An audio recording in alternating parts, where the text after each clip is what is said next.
अच्छा हमको सिखा रिया है।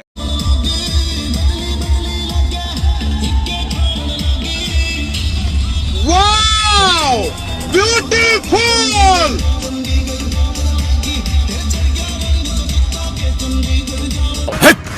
কি বলছিস?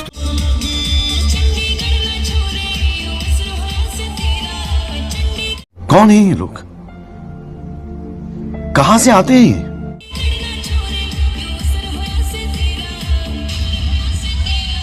আয়নার সামনে দাঁড়িয়ে তুমি যদি পদ চাও, গোটা সমাজের সেটা কাজে লাগে কি? আমি বিশ্বাস করি না। বলেন